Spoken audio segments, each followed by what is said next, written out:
గతంలో 15 ఏళ్ళు ఈడ పాలించినారు. 15 ఏళ్ళు అన్ని పదవులు చూశారు. వాళ్ళ ఇంట్లో ఎమ్మెల్యే చూశారు, ఎమ్మెల్సీ చూశారు, జెడ్పీటీసీ చూశారు, మంత్రి పదవి కూడా చూశారు. ఎవరు ఆ కుటుంబం అంటే ఆది కుటుంబం. ఆ కుటుంబం ఎన్ని పదవులు చూశారో అన్ని పార్టీలు కూడా మారినాయి. మీకు అందరికీ తెలుసా? ఉప్పులూరు అయితే ఒకప్పుడు జమ్మలూడులో ఉండేది కాదు. మనం కమలాపురం ఉండేదా. మన రాకోక ముందు వాళ్ళ చరిత్ర ఏంది, మనం వచ్చినాక వాళ్ళ చరిత్ర అని చెప్తాను. యాడ మొదలైనారంటే కమ్యూనిస్టులు మొదలైనారు. నారాయణ రెడ్డి గారు, ఆదినారాయణ రెడ్డి గారు కమ్యూనిస్ట్ నుంచి కాంగ్రెస్ వచ్చినారు, కాంగ్రెస్ నుంచి మళ్ళీ టీడీపీ పోయినారు, టీడీపీ నుంచి వైఎస్ఆర్ వచ్చారు, వైఎస్ఆర్ నుంచి ఆఖరి బీజేపీ పోయినారు. ఈ రోజు జనసేన పార్టీలో కూడా ఎవరైనా అనిపించేట్టుగా ఉన్నారు వాళ్ళు. అంటే వాళ్ళకు ఒక భరోసా లేదు, ఒక నమ్మకం లేదు. వాళ్ళే నమ్మకస్తులు కన్నాడు. వాళ్ళ కార్యకర్తలకు ఏమనిస్తారు, ఈ గొర్రెల కార్యకర్తలంతా కూడా వాళ్ళని నమ్మిపోతున్నారు.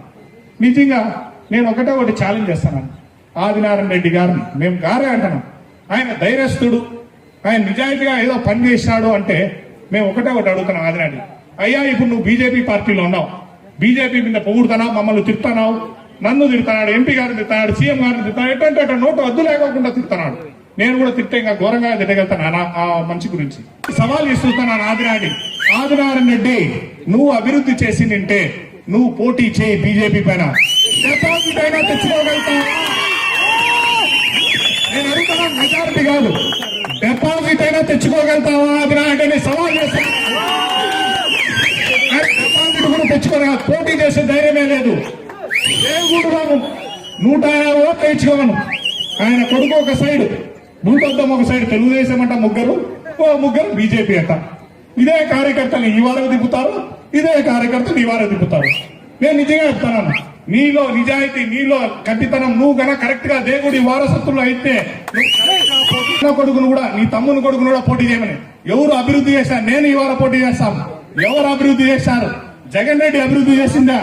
బీజేపీ అభివృద్ధి చేసిందా? టీడీపీ అభివృద్ధి చేసిందని మీకు చెప్తారు. శంకర్ రెడ్డి, సుబ్బరామరెడ్డికి సరిగ్గా కరెక్ట్ అయిన వారసులు అయితే అయ్యా పులి అన్నోండి పులి అంటే అయ్యా పులి ముందరకు వచ్చే కేవలం మాటలు.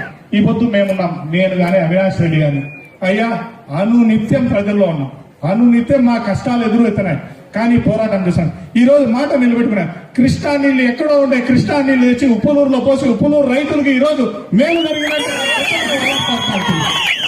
మీరు ఎప్పుడు కూడా కలగనిండ. ఈ విధంగా జరుగుతుంది. జగనన్న ప్రభుత్వం ఎన్నికలప్పుడు ఏదైతే వాగ్దానాలు ఇచ్చిందో, అమ్మఒడి కావచ్చు, చేయూత కావచ్చు, ఆసరా కావచ్చు, ఇచ్చిన ప్రతి హామీని కూడా నిలబెట్టుకుంటూ గడిచిన 4 సంవత్సరాలుగా జగనన్న పరిపాలన కొనసాగింది.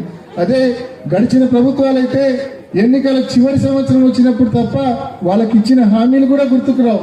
జగనన్న అధికారంలోకి వచ్చిన మొట్టమొదటి సంవత్సరం నుంచి కూడా ఇచ్చిన ప్రతి వాగ్దానాన్ని నిలబెట్టుకునే ప్రయత్నం చేశారు. అదే దిశగా పరిపాలన చేశారు. ఇవాళ 4 సంవత్సరాల్లో 99% హామీలు అమలు చేశారు. అదేవిధంగా ఈరోజు అమ్మఒడి కార్యక్రమంలో భాగంగా ఇవాళ అమ్మఒడి డబ్బులు కూడా మరి తల్లులకందరికి కూడా అందించే కార్యక్రమం కూడా ఇవాళ జరుగుతూ ఉంది. కాబట్టి అన్ని కార్యక్రమాలు చెప్పినట్టుగా ఇచ్చిన ప్రతి వాగ్దానాన్ని మన నాయకుడు జగన్మోహన్ రెడ్డి గారు అమలు చేయడం జరిగింది. నిజంగా సంతోషం ఏంటంటే రాజశేఖర రెడ్డి గారు గండికోట వరకు కృష్ణా జలాలు తెస్తే జగనన్న ప్రభుత్వంలో ఉప్పలూరు వరకు కృష్ణా జలాలు తేవడం సంతోషంగా ఉందని చెప్పి మరొకసారి మీ అందరికీ తెలియజేస్తూ, ఇన్ని మంచి కార్యక్రమాలు, మంచి పథకాలు, మంచి మేలులు చేస్తున్న జగనన్న ప్రభుత్వానికి ఎల్లవేళలా మీ తోడు, మీ ఆశీర్వాదాలు ఉండాలని చెప్పి పేరున ప్రతి ఒక్కరిని మనవి చేసుకుంటూ, మీ ఆశీస్సులు ఎల్లవేళలా జగనన్న పైన, సుధీర్ రెడ్డి గారి పైన, నా పైన మీ ఆశీస్సులు ఉంచాలని